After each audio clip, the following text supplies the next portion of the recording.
السلام عليكم ورحمة الله وبركاته. بسم الله الرحمن الرحيم. الحمد لله رب العالمين، وصلى الله وسلم وبارك على نبينا محمد وعلى آله وصحبه أجمعين.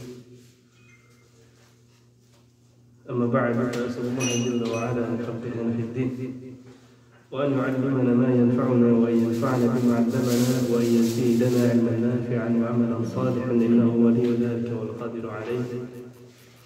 اللهم ارزقنا الإخلاص في القول والعمل، واجعلنا نقوم به مخلصا لك يا رب العالمين.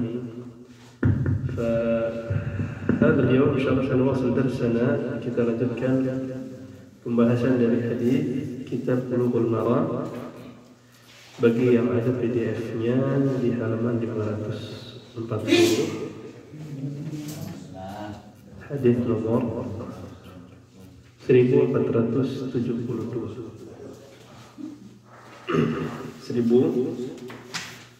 1472 riwayat Ibnu Abbas radhiyallahu anhu. Nah, sabar aja, Pak. Bismillahirrahmanirrahim. وعن ابن عباس قال: كنت خلف النبي صلى الله عليه وسلم يوم فقال: يا غلام احفظ الله يحفظك، احفظ الله تجده تجاهك، إذا سألت فأسأل الله، وإذا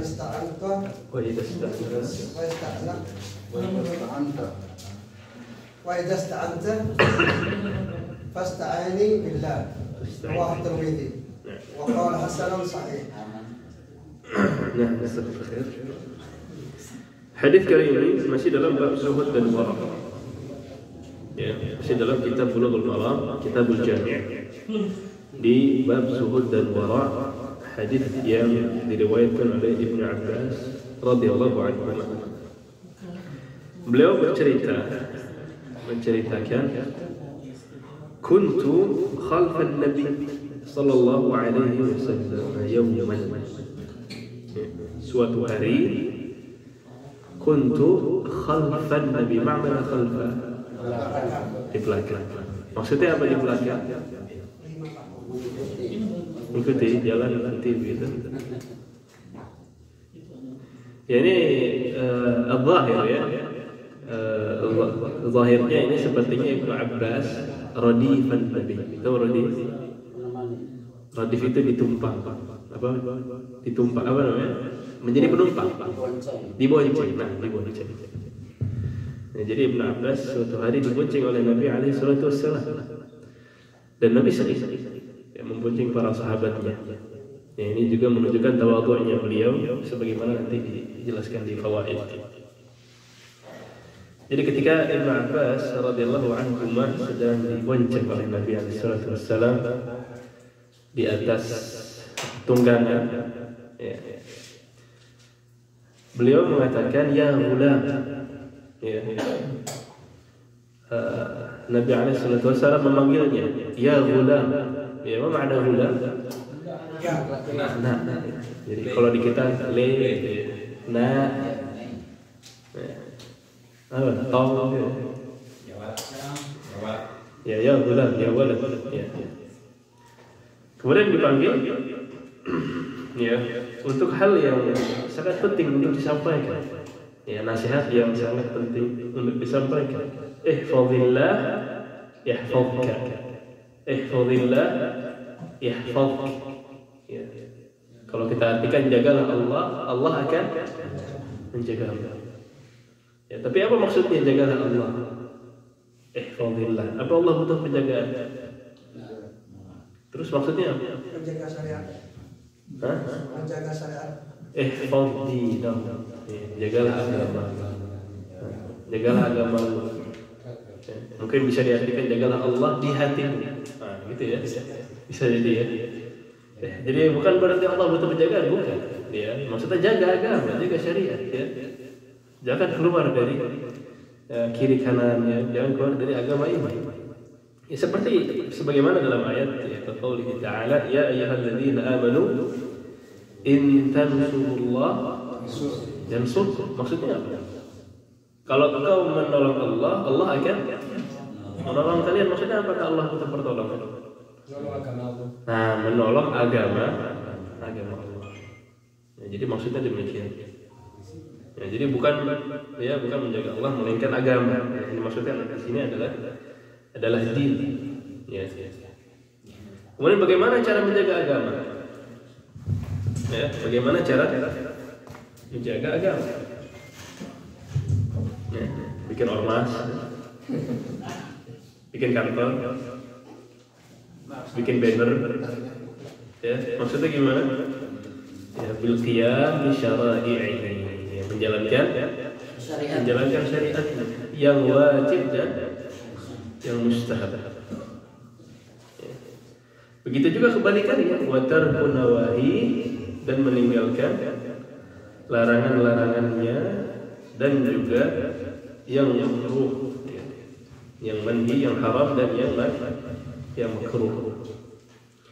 Ya. Ketika ini dijalankan, ya, Allah akan menjaga, ya, sebagai ganjaran, ya, sebagai balasan, ya, dari orang yang menjaga agama, ya, menjagamu, ya, di dalam agama, di dalam dunia, keluarga, harta, badan, seluruh kondisi.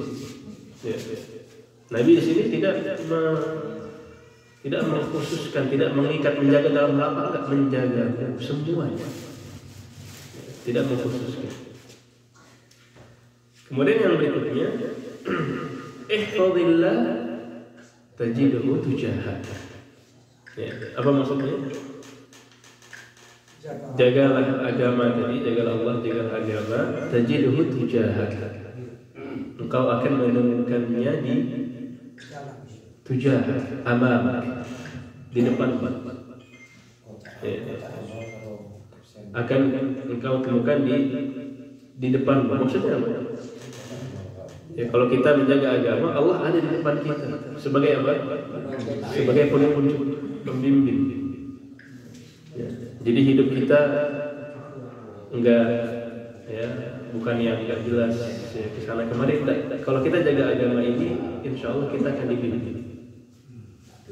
Maka nasihat yang paling penting untuk para pemuda,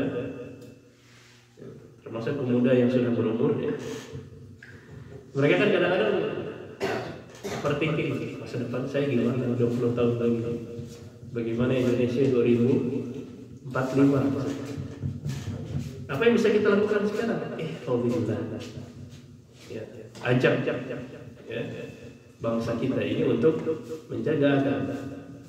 Karena ketika kita menjaga agama ini, tajidhu tujahak, Allah akan di depan membantu, membimbing kita, ya, dan menjadi penunjuk, ya, hidayah bagi kita semua. Ya, jadi maksudnya Allah akan menunjukkan kita segala kebaikan. Ya. Karena yang di depan kita itu adalah qaid, ya, pemimpin yang kita ikuti. Ya, dan dalilnya di antaranya dalam Al-Quran juga walladzina tadaw zadahum huda. Ya, dan orang-orang yang mengikuti petunjuk akan ditambahkan baginya petunjuk. Ya, ini senada dengan yang ada di dalam hadis. Kemudian potongan berikutnya, wa idza sa'alta fas'alillah. Apa ini maksudnya? Mengharap atau meminta sesuatu, maka mintalah kepada Allah. Nah, jika engkau meminta sesuatu, maka mintalah kepada Allah. Ya. La tas'alin nas mahma kana. Usahakan jangan meminta kepada manusia kecuali kalau memang, ya, udah mepet. Kepada semua termasuk semua. Ya, termasuk semua permintaan. Semua permintaan pada asal. Ya, bahkan para salaf ketika sendalnya putus mintanya kepada Allah. Ya Allah, sendal saya putus. Pada hal-hal yang lain. Ya, pada hal-hal yang lain. Tapi kalau sudah mentok darurat, baru kita tolong kepada orang-orang. Itu pun ada syarat. Ya, kita tolong kepada orang ada syaratnya minimal 3. Boleh kita minta tolong sama orang lain, boleh dengan 3 syarat. Hayyun hadir qadir. Ya. Boleh minta kepada manusia dengan 3 syarat ketika darurat. Kepada hayy, apa hayy? Masih hidup. Ya. Ngapain minta tolong sama yang sudah wafat? Mereka sudah ada urusan masing-masing. Kita doakan mereka supaya ya, diberikan yang terbaik. Kita minta tolong sama yang hayy. Kemudian hadir sama orang yang ada. Manusia ini yang kalau beneran ya, bukan makhluk gaib, harus yang ada. Ya, hadir. Zaman sekarang kan. Zaman sekarang hadir bil bil WhatsApp. Hadir. Ya, dan kadang-kadang bisa ditolong dengan jarak jauh juga, tapi kan hadir. Ya. Kemudian yang terakhir, dia ya, kan mampu. Jangan minta yang di luar dari kemampuan. Ya. Misalkan Abu Wahyu bangunkan saya candi 1000. Ini di luar dari kudrat. Kecuali beliau misalkan kawalat ya, misalkan punya konstruksi bangunan beda cerita. Ya, tapi qadir. Ya. Ini minta kepada manusia hanya pada hal-hal yang dia mampu. Ya, kalau pada hal dari luar kemampuan dia, ini berarti udah mungkin ada keyakinan macam-macam. Ya, paham ya? Bisa dipahami ya?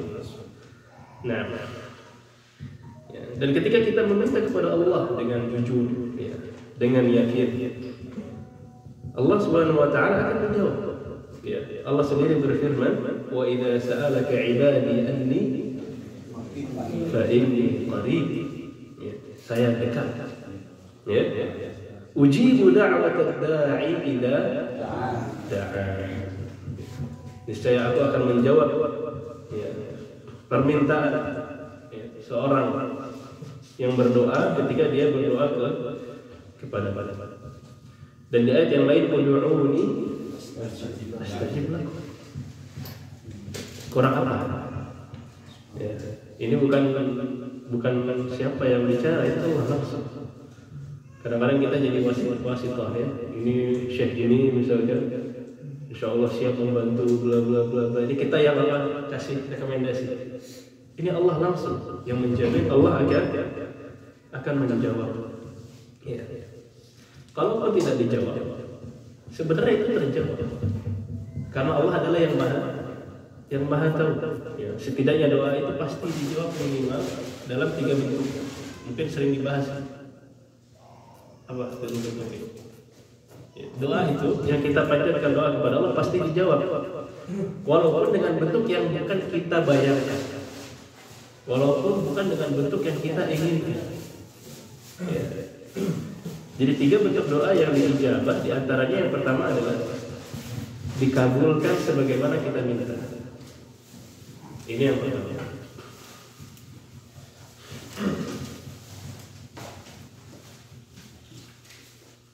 Kemudian kalau tidak demikian, bukan berarti doanya nggak dijawab. Kalau kita bilang doanya nggak dijawab, berarti melawan apa? Ayat ini, ud'uuni astajib lakum. Berarti bilang Allah berbohong. Tidak mungkin. Antum membohongi Allah, tidak mungkin.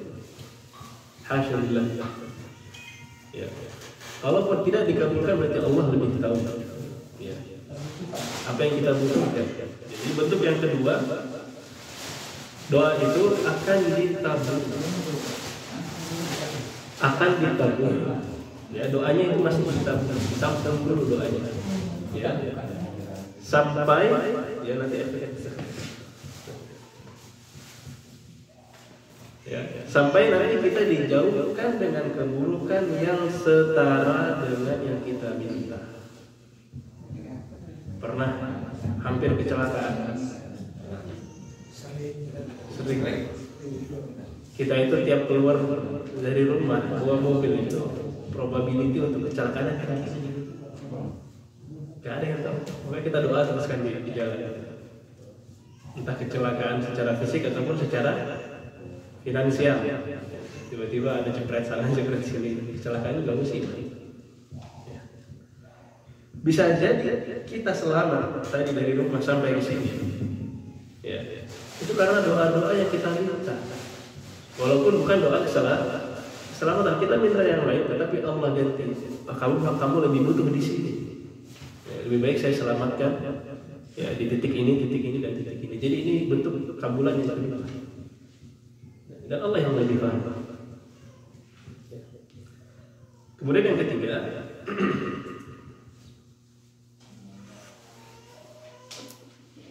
doa tersebut akan ditampung sampai hari kiamat. Ya, tidak dikeluarkan di dunia, ia akan ditampung sampai hari kiamat dan menjadi pahala untuk kita. Jangan dikira yang lebih tiga ini yang terakhir, justru ini yang lebih utama. Kita kadang ngira, misalkan yang kedua tadi alhamdulillah diselamatkan dari dunia, justru di hari kiamat kita lebih butuh keselamatan.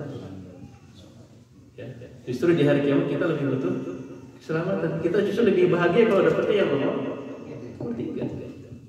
Musibahnya lebih besar, ya, ancamannya lebih besar. Maka jangan berhenti berdoa.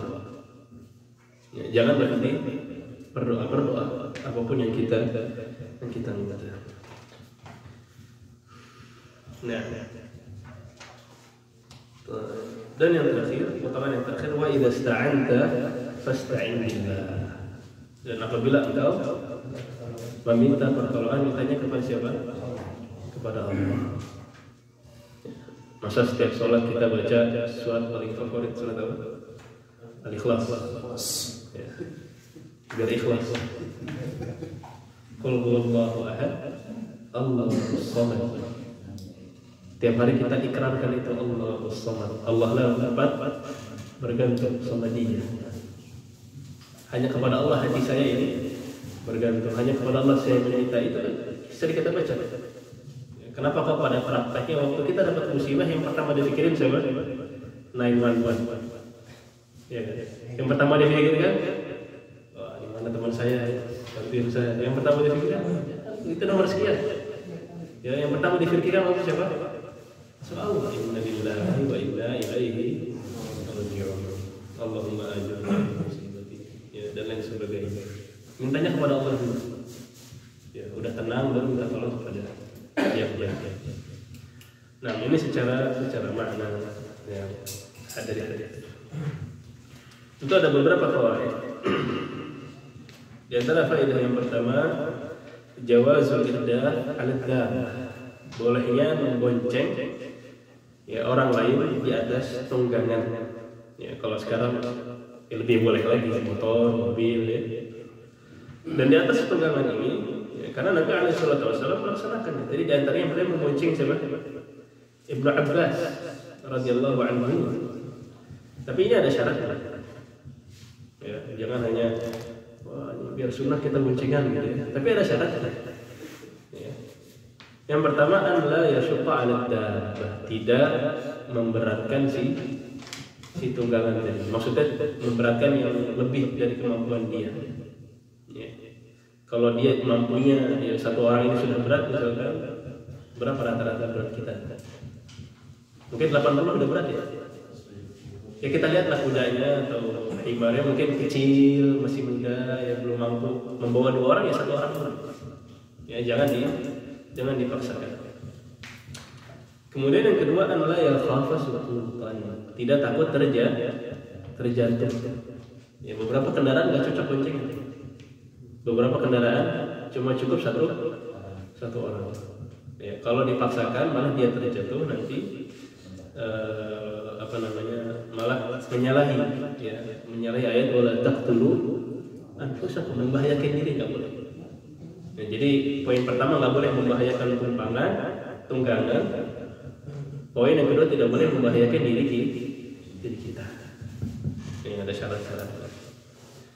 Nah, kemudian poin yang kedua, dalam hadis ini kita dapat faedah bahwa Nabi SAW merupakan teladan kita dalam tawadhu.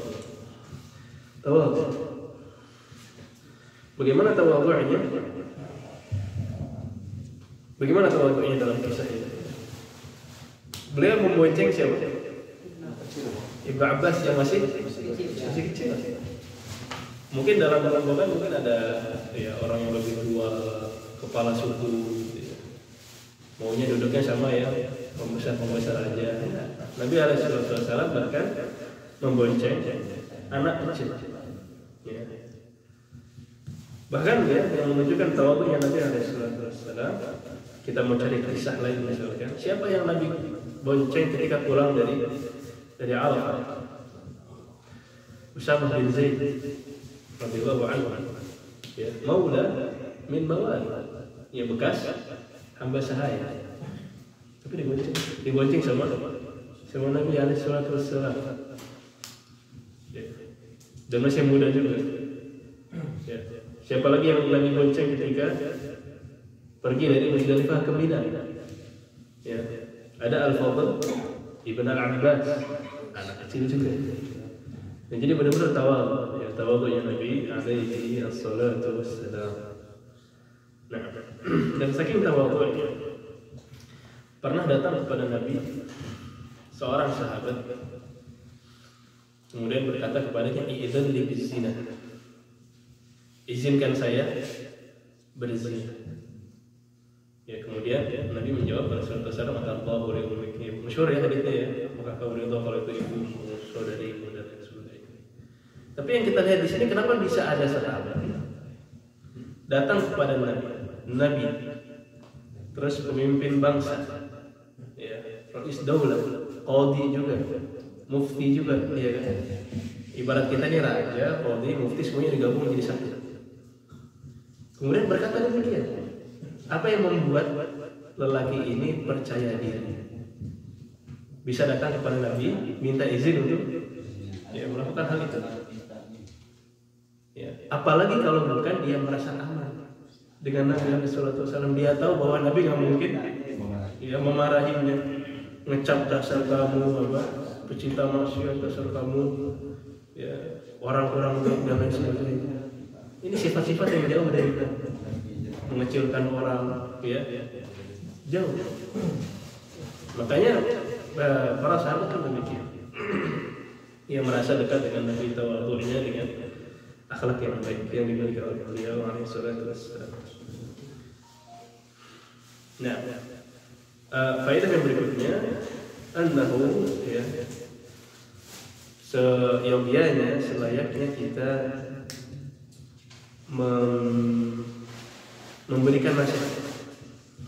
memberikan nasihat yang penting walaupun kepada kerabat dekat kita. Kadang-kadang kerabat dekat ini, keluarga kita sendiri luput tuh.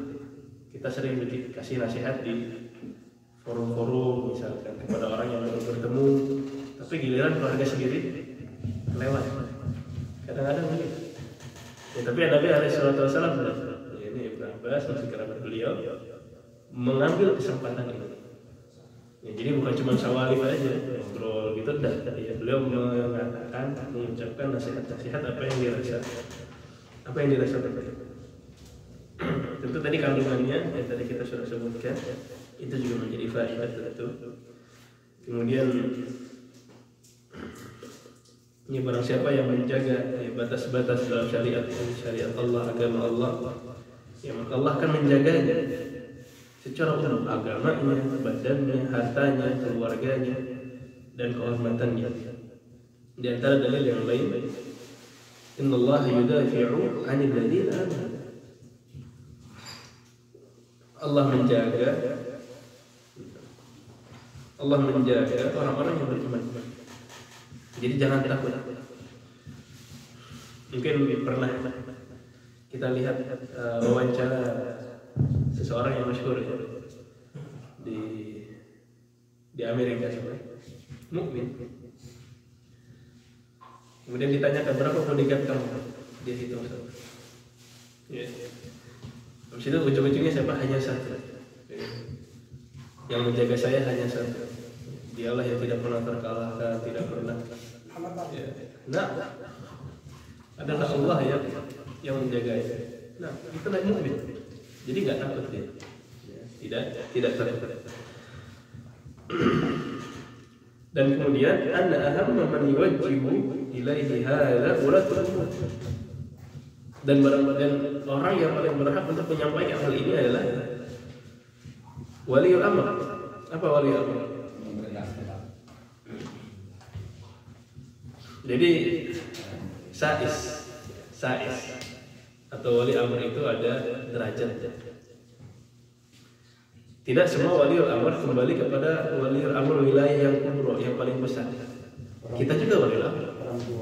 Orang tua juga waliul amr atas anak-anaknya. Suami juga waliul amr atas istrinya. Pemimpin halaqah tadi di sini juga waliul amr atas rakyatnya tadi, termasuk pengurus juga waliul amr. Ya, maka waliul amr hendaknya ya, selain orang yang memiliki amanah istilahnya, itu jangan kayak pemadam kebakaran. Tahu pemadam kebakaran? Madaniyah. Nunggu kebakaran dulu terus disemprot-semprot ya. Enggak perlu. Kali-kali kita harus jadi bandar, harus jadi konstruktor. Kita harus membangun. Ya, jangan cuma matiin masalah aja kalau ada masalah muncul misalkan pengurusnya. Enggak, kita harus membangun. Ya, harus membangun ra'iyah yang ada di kita, rakyat yang ada di kita. Nah, kemudian di sini juga ya, barang siapa yang menjaga agama, bahwa barang siapa yang menjaga agama, Allah akan menjadi penunjuk, menjadi dalil, ya, menjadi muhtadi. Ya, tadi kita dapatkan dari hadis ihfazillah tajiduhu tujah. Kau akan temukan Allah di hadapan. Tapi di sini ada iskal, mungkin beberapa orang mengira ini dalil justru Allah ada di mana-mana. Ini di depan. Marra fis sama, marra amama, marra huna, marra huna. Gimana jawabnya? Bagaimana jawabnya? Lihat tafsir. Hah? Lihat tafsir dari ayat yang dibawakan. Lihat tafsir. Karena tidak ada yang menafsirkan seperti itu ayat tersebut. Gimana menentukan kekuasaannya? Ya. Ayo. Yang pertama, masalah ini sebenarnya kaidahnya sudah disebutkan di dalam Al-Quran. Ya, surah Al-Imran ayat ke-7. فَأَمَّا الَّذِينَ فِي قُلُوبِهِمْ زَيْغٌ فَيَتَّبِعُونَ مَا تَشَابَهَ مِنْهُ ابْتِغَاءَ الْفِتْنَةِ وَابْتِغَاءَ تَأْوِيلِهِ. Sebelumnya, وَالَّذِي أَنزَلَ عَلَيْكَ الْكِتَابَ مِنْهُ آيَاتٌ مُحْكَمَاتٌ kunna ummul kitab ukhra mutasyabihat. Jadi semua dalil atau ayat-ayat Quran tersebut juga hadis. Itu ada yang wadih, muhkam. Muhkam artinya wadih maknanya. Tidak apa namanya? Tidak sana sini tafsirnya. Enggak, itu sudah jelas. Tapi nanti kita akan temukan beberapa ayat-ayat yang mutasyabih. Terus selanjutnya apa? Nah, tadi orang-orang yang beriman itu yang muhkam menjadi patokan, mutasyabih ditarik ke yang muhkam. Ya, yang multitafsir ini ya udah tarik ke yang sudah jelas. Tapi kalau orang-orang yang fi qulubihim zayg fayattabi'una ma tashabaha minhu, maka dia mencari itu, wah ini mutasyabih, tidak jelas, multitafsir. Dia cari yang begitu celah-celahnya. Ya, tapi harusnya ya ahli ilmu dia tahu yang muhkam sudah, yang mutasyabih ditarik yang muhkam. Di antaranya di sini yang pasti dalil tentang yang istiwa sudah tidak perlu kita bahas lagi, itu sudah muhkam. Nah, ini kan tasyabih datang, berarti kita tarik. Kemudian di depan itu bukan berarti di depan. Di depan itu belum tentu artinya benar-benar di depan kita setara begini, belum tentu. Misalkan kita malam hari, kemudian kita menghadap kepada bulan yang di atas. Apakah kita menghadap bulan? Apakah bulan ada di hadapan kita? Bisa nggak kita bilang itu bulan di hadapan, terus kita di bawah, bulannya di atas? Bisa. Hadaplah ke bulan, hadaplah ke matahari, hadaplah ke bintang. Padahal dia ada di atas jauh. Jadi ini juga bukan berarti di hadapan itu, di depan itu dia benar-benar setara. Bukan berarti dia benar-benar satu derajat. Nah, karena kalau kita katakan demikian berarti dalil-dalil yang wadih, yang muhkam, yang sudah ada itu malah nanti jadi batal. Kemudian yang berikutnya, ya ini yang terakhir ya. Ya selayaknya orang manusia itu menggantungkan segala hajatnya kepada Tuhan, kepada Allah Azza wa Jalla. Wa idza sa'alta fas'alillah, dan ketika engkau meminta, mintalah kepada Allah. Tapi soal di sini ada dua jenis.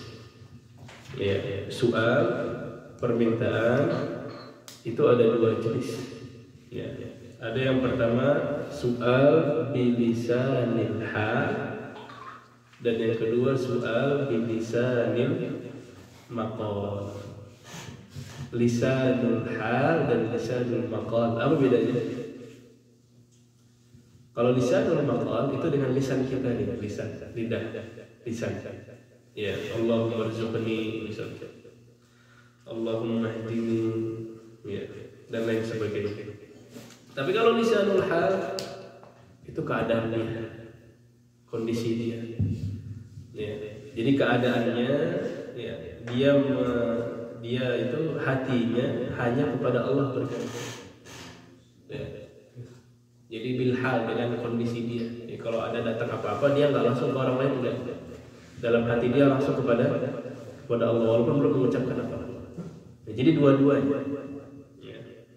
Sama juga wa idza sta'anta fasta'in billah. Jika kau minta pertolongan, maka mintalah kepada Allah. Nah, soal hadis berikutnya dari Sa'ad bin Sa'ad.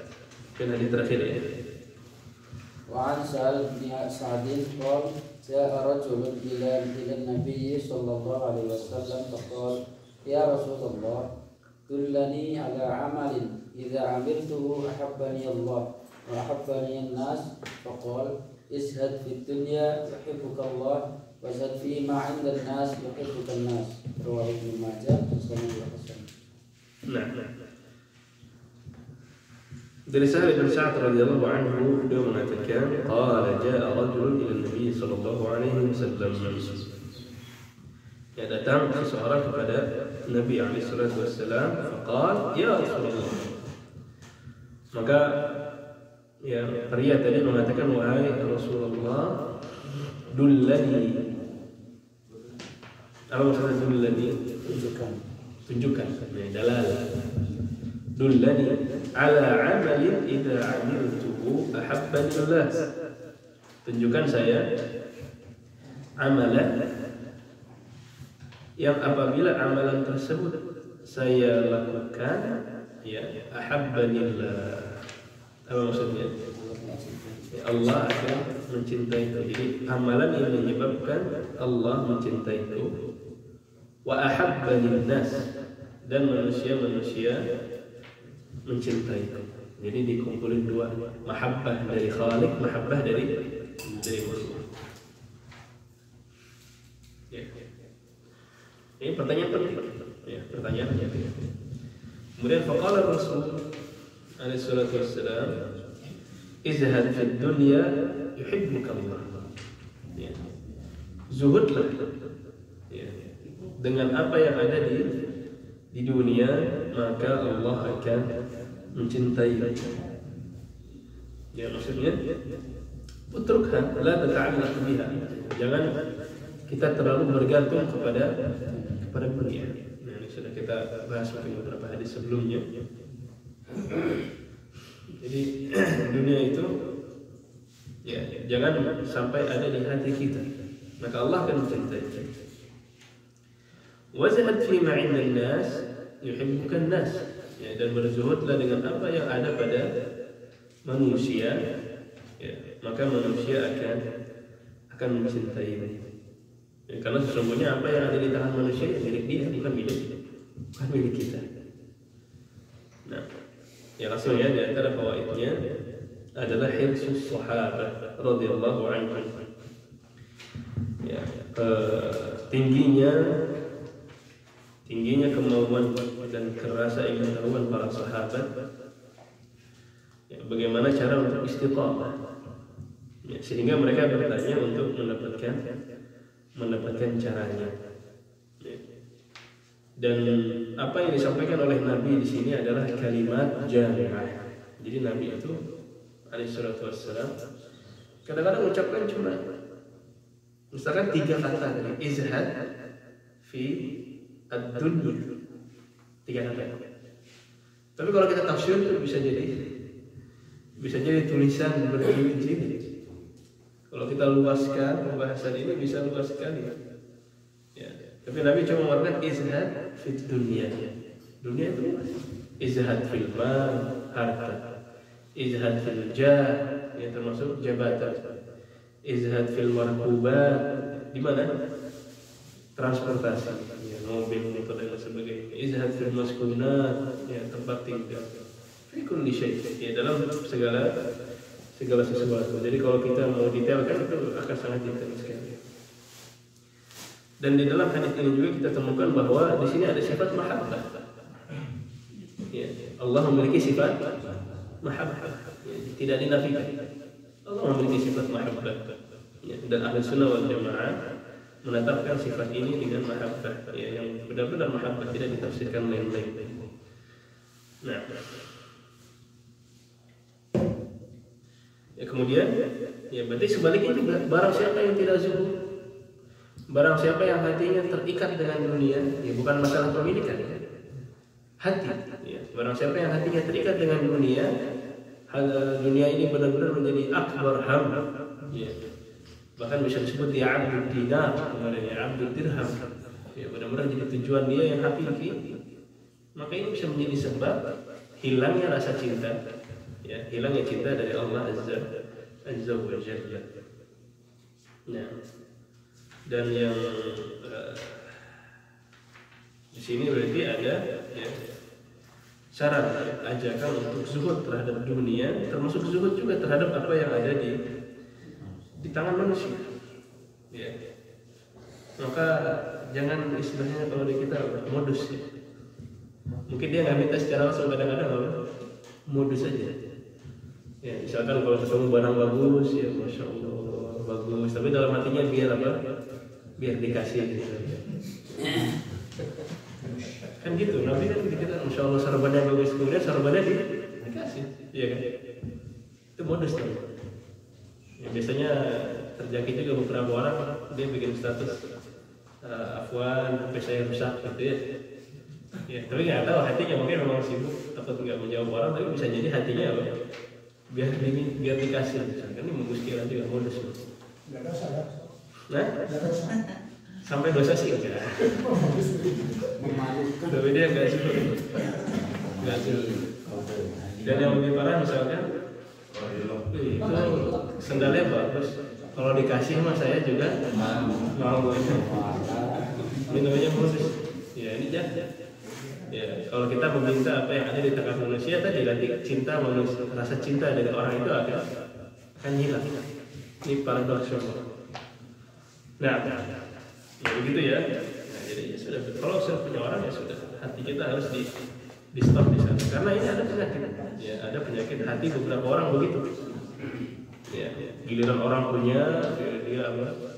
Entah dia berharap dia punya atau dia berharap orang lain itu nikmatnya hilang. Ya, tetangga dapat kulkas misalkan, kulkas kan harusnya bikin, tapi hati dia malah panas.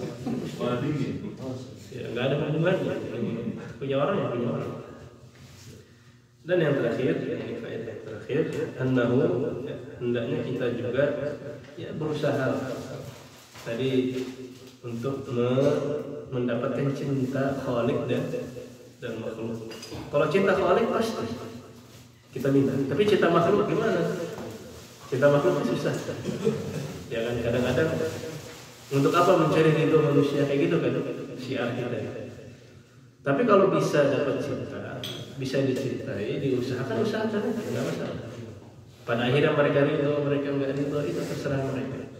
Tapi jangan sampai kita datang dari awal sudah ngajak rame-rame, tidak. Ya, tadi sahabat saja bertanya kepada Nabi ya, bagaimana cara mendapatkan cinta Allah dan cinta makhluk. Ya, maka disarankan juga kita mendapatkan, ya, berusaha untuk mengambil cinta dari makhluk. Nah, mungkin ini yang bisa disampaikan pada hari ini. Kurang mohon maaf. Subhanallah wa bihamdihi.